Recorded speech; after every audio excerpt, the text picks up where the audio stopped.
Hi,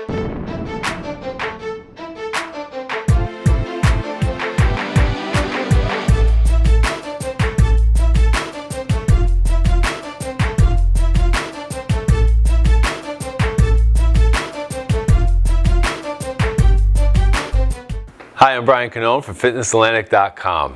I'm doing a video on cardio today. Cardiovascular exercise. People hate it, and it's one of the things that I found that people, especially getting ready to compete in a fitness event, what they find is that it's something that takes up a lot of time, and certain ways that are the correct way to do it, and there are some people that love cardio. They'll get on a treadmill and just stay on it for an hour. And there's people that love running outside. There's people that love doing a spin class. They love any type of aerobic exercise. They probably don't call it aerobics, but they'll do like a Zumba class or something like that. Certain people like cardio a lot that are in that case. Sometimes they just like to do it just for healthy reasons for their heart, which is one way. Most people are doing cardio or doing it because there is an end result that they're trying to achieve. And if it's not just because you like doing 3 times a week of some type of class type of thing, like a boot camp class, aerobic class, a Zumba class, spinning class, whatever it is that you enjoy, people are doing it to walk on the treadmill for an hour can go pretty crazy, and it's time consuming. The one way about it is understanding target heart range and where you should be.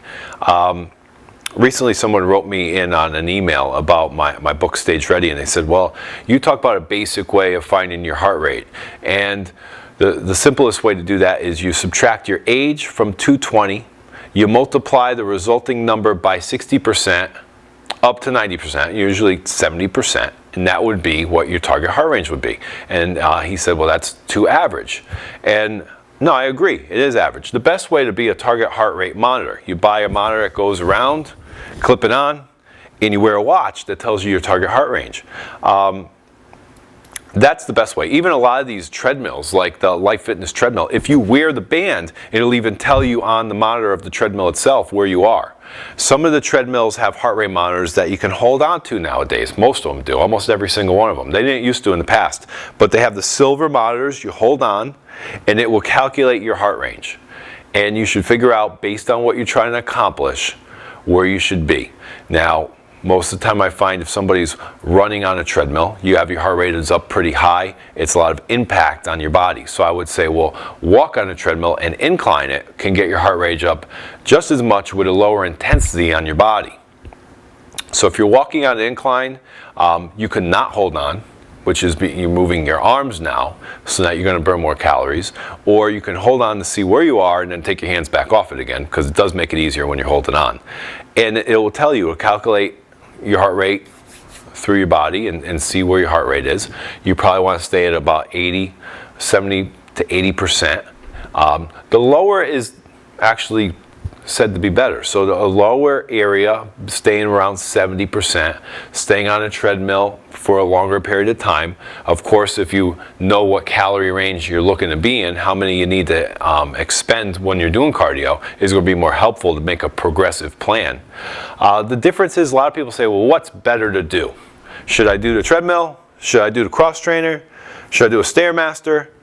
Should I take classes? What should I do? What's the best thing? There really is no best thing. As long as you're in your heart rate zone of where you want to be. The one thing about classes is, the one thing I say to people is, when you're doing a class, there are times where your heart rate is going up and down. So it's like a cross-training type of thing. You're burning calories, yes. Are you staying in the mode to burn the most fat calories? Maybe not. Will it still work and get results? Yes, it's better than doing nothing. Is it better to be on a treadmill for an hour consistently than in a class for an hour? I think people would argue with me on that because they love their classes. But I would say that the treadmill would be the better choice. of the two things. Do they both work? Yes. Is the treadmill the better choice to stay exactly in your target heart rate zone? Yes. Spin class, your heart rate goes up, goes back down constantly. Would it be better to stay on that treadmill? Yes. But are you bored? Would you probably not do it as long or as often? Then yes, you probably would be good to mix it up with your spinning classes. So those are the things. But between the treadmill, I would say definitely if you had to pick between running or walking on an incline, I would say the lower intensity, the better. And it's the same thing between like a cross trainer and arc trainer, or being on a stair climber. The stair climber is definitely going to have more impact on your body than would be on a cross trainer. But the cross trainer, you know, I don't know how believable it is, because the calories burned always seems to come out more than the treadmill. And I just think that machine's hooked up. That machine's made to make it look like you're burning 5 million calories so that you love the machine even more. Definitely, you could tell how much harder it is to walk on an incline treadmill than to go an hour on the cross trainer. You know, so, you know, there is different choices. They do all work. I wouldn't necessarily say one is that much better than the other one, but if you're looking at the way of saying it's lower intensity cardio for a longer duration of time is the best way, then you can really take a look at these choices of cardio that you have and what the best choice would be. Staying motivated with a class, if that works better for you. For women, it normally does. They love boot camp stuff. Then if it gets you motivated and you do it more often, then that would be your better choice. All right, so this is the thing on cardio. Thank you again for coming to the website. My name is Brian, and this is fitnessatlantic.com.